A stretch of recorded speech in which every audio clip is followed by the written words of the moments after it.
ভালোবাসলে একটু একটু বেহায়া হতেই হয়। হ্যাঁ, ঠিকই শুনছেন, ভালোবাসলে মাঝে সাঝে একটু আধটু বেহায়া হতে হয়। একটা হুম এর বিপরীতে দিতে হয় পছন্দের বেশ কিছু শব্দ দিয়ে সাজিয়ে 10খানা কিংবা তারও বেশি মেসেজ। অভিমানী কল কেটে দিলে ঠান্ডা মাথায় দিতে হয় একটার পর একটা ফোন কল। হাল ছেড়ে দিলে চলবে না কিন্তু একদমই। ভালোবাসলে যে সবসময় ইগো দেখাতে হবে বা নীরবতাই বজায় রাখতে হবে বা নিজের আত্মসম্মান আর আত্মমর্যাদাকে নিয়ে চুপ করে দিন মাস বছর নিজেকে কষ্ট দিতে হবে, সামনের মানুষটিকে কষ্ট দিতে হবে, তা কিন্তু নয়। ভালোবাসলে মাঝে মধ্যে সম্পর্কটাকে সহজ করে নিতে হয়। সামনের মানুষটার মান অভিমান, তার দুঃখ কষ্ট, তার না বলা যন্ত্রণা বা তার নীরবে সরে যাওয়ার কারণকে বুঝে নিতে হয়। বুঝে তাকে নিজের যত্নে নিজের ভালোবাসায় ছড়িয়ে রাখতে হয়। নিজের মায়া দিয়ে তাকে ভালো রাখতে জানতে হয়। ভালোবাসলে একটু একটু হ্যাংলা হতে হয়। মাথা নিচু করে শুনে যেতে হয় পা থেকে মাথা অবধি সব অভিযোগ। ভালোবাসি না বলে দিয়ে চলে যেতে চাইলে মুঠোর মধ্যে ওই হাত দুটোকে শক্ত করে ধরতে হয়। তারপরে আস্তে করে বুকের মাঝে তাকে জড়িয়ে ধরতে হয়। ক্যাবলা চোখে তাকিয়ে থাকতে হয় সে চোখের নিচের জমে থাকা অভিমানের দিকে।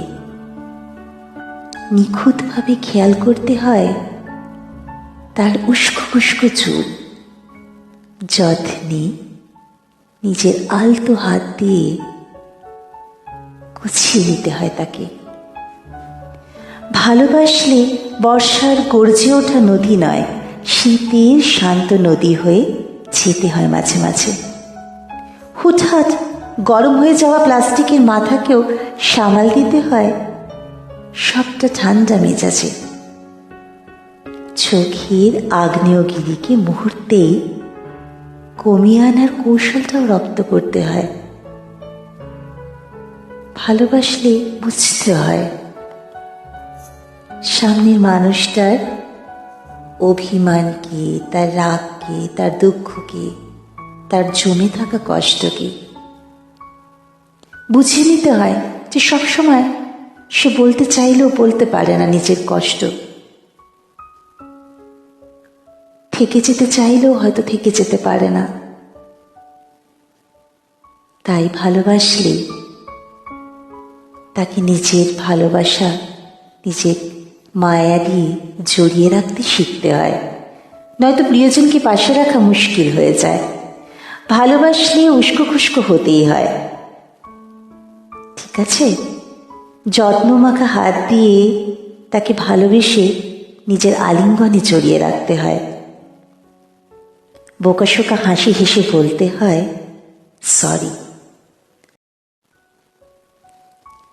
ভালোবাসলে ইগোর কাছে মাথা নত করতে জানতে হয়। তার কাছে নিজেকে উজাড় করে দিতে জানতে হয়। ভালোবাসলে সবসময় হীনমান্যতায় ভুগতে নেই বা এটা ভাবতে নেই যে সে কেন আমায় মেসেজ করলো না, সে কেন আমার মেসেজের রিপ্লাই দিল না, আমার কলের উত্তর দিল না, আমি বা কেন করব। ভালোবাসলে এত দর কষাকষি করতে নেই। ভালোবাসা কোনো লেনদেন নয়, আনকন্ডিশনাল লাভ। হ্যাঁ, মাঝে মাঝে এটা বুঝতে হয় যে ভালোবাসা কোনো ট্রানজ্যাকশন নয়, কোনো বিজনেস ট্রানজ্যাকশন নয়, কোনো গিভ অ্যান্ড টেক নয়। ভালোবাসলে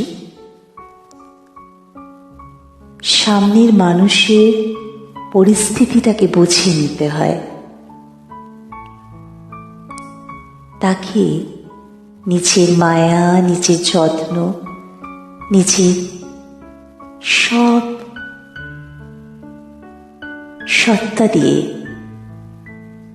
আটকে রাখতে জানতে হয়। এটা ভাবতে হয় যে সব কথা না বললেই বোঝা যায় না। কখনো কখনো নিজের ভালোবাসাকে প্রকাশ করতে হয়, সামনের মানুষটাকে আলিঙ্গনে আবদ্ধ করতে হয়, তাকে বলতে হয়, বোঝাতে হয় তার মূল্য, তার অবদান আমাদের জীবনে কি।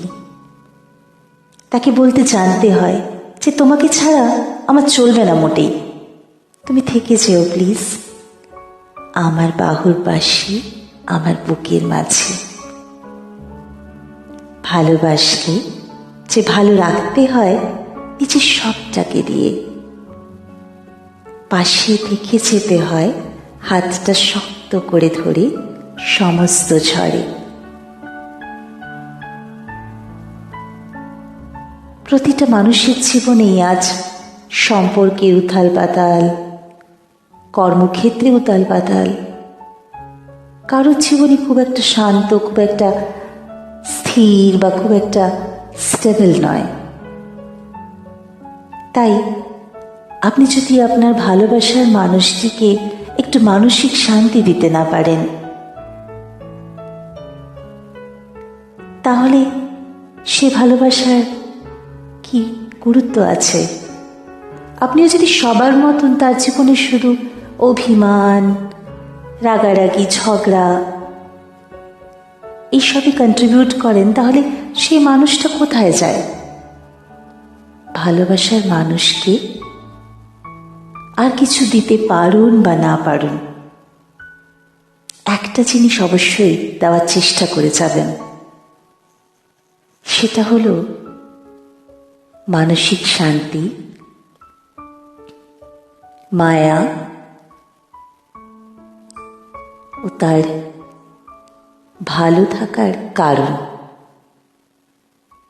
পৃথিবীর এই ঝড় জল, অশান্ত পরিবেশে সে যেন আপনার কাছে এসে একটু শান্তি পায়, একটু স্থিরতা পায়, একটু ভরসা পায়। তার যেন এটা মনে না হয় যে পুরো পৃথিবীটাই লেনদেনের উপরে চলছে, সে কিছু দিতে পারলেই ভালো, না পারলে তার কোনো গুরুত্ব নেই।